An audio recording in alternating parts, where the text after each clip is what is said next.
Say, kids, what time is it? It's kind of like watching TV, but, in your car. 104.7.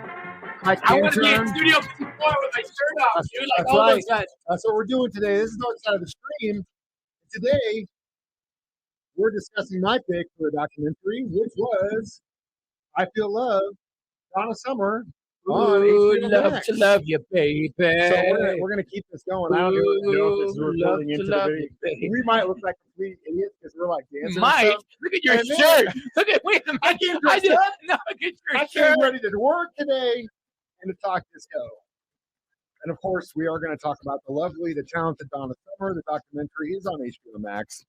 And while we fade this out, Donna Summer, I love you to death. God, she's so gorgeous. And the crazy thing about Donna Summer is that she came out of nowhere. Yeah. Right? Yeah. Like literally, like all of a sudden, it was just like, boom, she had this hit and she's a queen of disco. Yeah. Jay, what did you think about from the perspective of a hard rocking dude like you? How did you feel watching this documentary? I liked it. I didn't know much about her. All that I really knew was like, The Last Dance, hot stuff. I didn't know this pre-stuff. And, dude, like, yeah, it was like a precursor to techno, Some of the stuff she did, like some of the producers techno she DJ worked stuff. With. Yeah, we'll get into that too. And man, I'll tell you, when I was watching it and you'd see like Studio 54, all the guys with no shirts dancing around, I would have crushed it at Studio 54. I was born too late. You probably wouldn't have survived it, to be quite honest. I'm doing just cocaine and partying with all those guys. Know if you would have survived. Some of the guys were lady boys. Some of the guys were, I honestly do not think you would have. I would have been right there, shirt off, hair froed out, and I don't know. I don't know if you'd have survived it. I don't think I would have survived, to be quite honest with you. But it was really, really well done. Obviously, Donna Summer passed away due to cancer a number of years ago. So this documentary was actually put together by her daughters. One from her first. By the way, they made some beautiful children. Oh God, yeah, Donna was gorgeous. Her children are incredibly gorgeous. But what's crazy is that this woman. I mean, some of the song, and it's so funny. Like when I DJ sometimes, and I get in this disco space, I love to throw that stuff on. But while I'm playing it, I'm like, man, this stuff is so sexually explicit. Yeah, it's insane. Right out the gate, I was watching her. That love to love it, and she's like humping the mic. She was stealing my moves. She was doing the Jay Stevens moves. I wiggle my hips for these ladies. Yeah, she was stealing my moves. You stole her moves, my dude. Subliminally, I didn't never see her do it till yesterday when I watched this thing. But it's so funny that there was probably like a 6 or 7 year old Jay Stevens like at home. I must have got scarred somewhere. Saw that, and he was just like dancing. It imprinted in my mind. Imprinted years later in my mind. He was dancing, thinking he was doing these moves that were his moves, but in reality, I do it every weekend. It drives the women crazy. You hold the mic stand, you do a little bit of this. That was what she was doing. But like it comes down to, it all started out with a woman, which is hilarious. And that's what we're discussing today. Dark Side of the Stream. Donna Summer next on 104.7 The Cave. 104.7 The Cave. Mike the Intern, Jay Stevens back in the studio. It is Dark Side of the Stream, episode 149, discussing I Feel Love, the documentary about Donna Summer on Max. Now, as we mentioned, this woman is known for really two things: disco and or extremely sexually explicit lyrics. Some of the songs are. I didn't know. Oh, mama.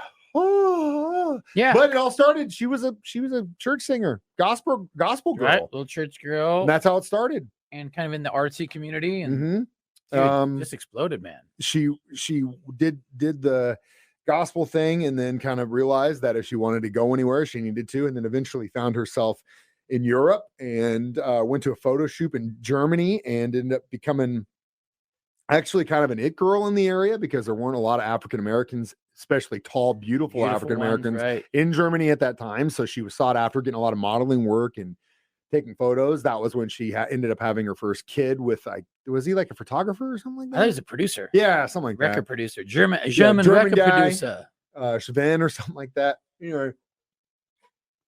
She would do this and didn't really cut through until she started working with these producers who she would end up working with for the majority of her career, which, back to what you said, proto-electronic stuff. Yeah, very much guys, like electronica that I listen to today, man. Yeah, techno. The techno stuff that they were doing. I mean, it fits into disco, but it's all proto house stuff that you hear all the time now. Which is like a little singing riff. Mm-hmm. It's crazy. It was Man. crazy. So far ahead of her time. And she had the same haircut as Rick James for a while. It's so sweet, dude. The bang thing. The bang. Honestly, I think Rick The James. long fro with bangs, dude. That's the look, bro. I think Rick James had Donna Summer's That's haircut. the look. Either way, we'll talk about more in her life as we continue Dark Side of the Stream next on 104.7 The Cave. Love to love you, baby. Mike the Intern, Jay Stevens back in the studio discussing I Feel Love, Donna Summer on Dark Side of the Stream. So we talked about her start as a gospel singer. We talked about her working with producers that really kind of were forward thinking and helped her get so many hits. And that's what I want to talk about next. There was a part in that documentary where like every Grammy award that she won, soul, singles, music. Man. I mean, it was like, dude, I have Donna Summer records, more specifically the disco stuff, but like for decades she was getting Grammys. And she was getting ripped off by the record company. Ended up getting that corrected. Ended up suing them. That's suing massive, them, dude, right? And I believe she won. Yeah, she got a settlement, yeah.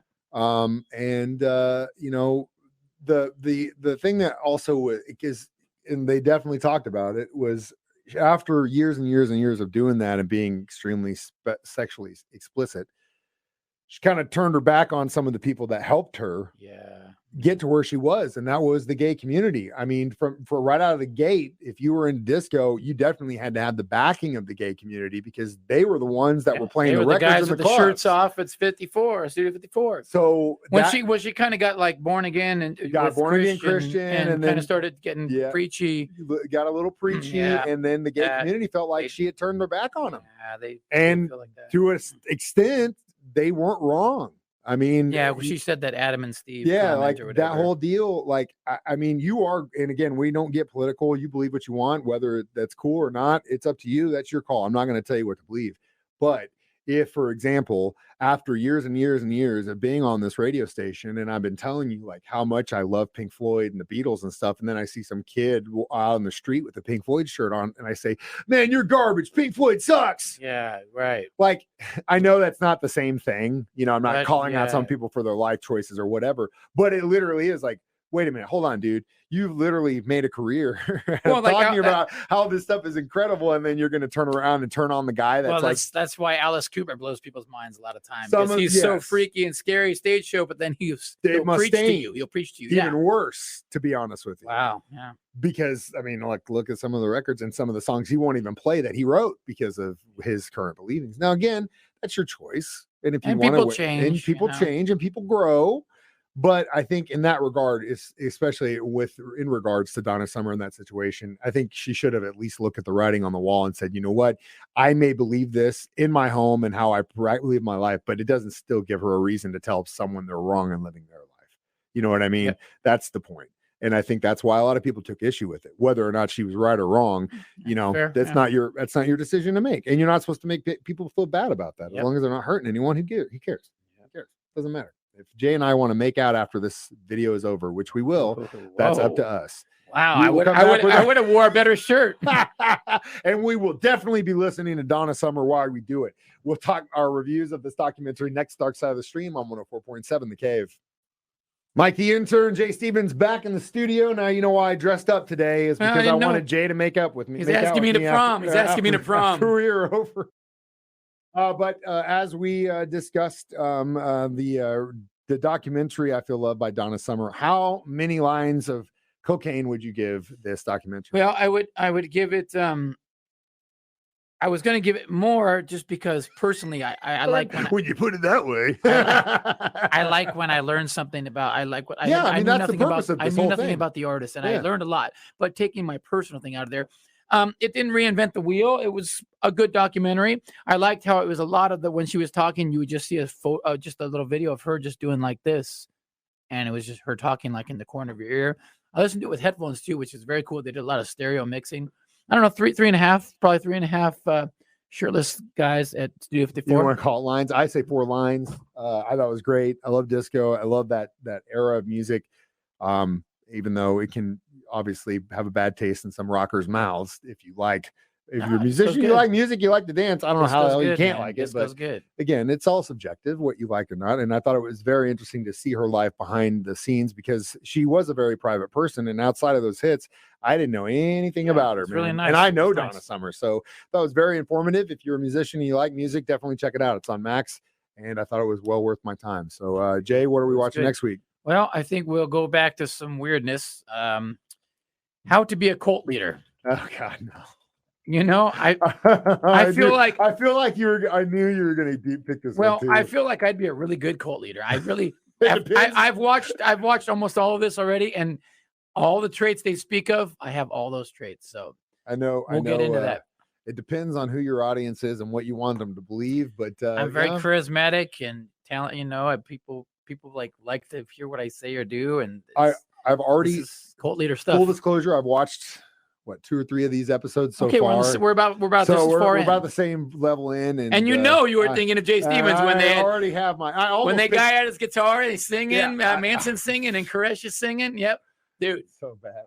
Oh God, Manson's recording. I I either missed such a my bad calling or songwriter, we're man. forming a cult next week. So mad. It's crazy. It just goes to show you how crazy it is. He couldn't write songs, but he could convince all these people to kill somebody. Either way, we'll talk about that as a cult leader documentary. It's on Netflix. It's on Netflix. How to be a cult leader. Your homework assignment, Dark Side of the Stream. Watch us every Thursday. Just us telling people to watch it, that's basically us forming a cult.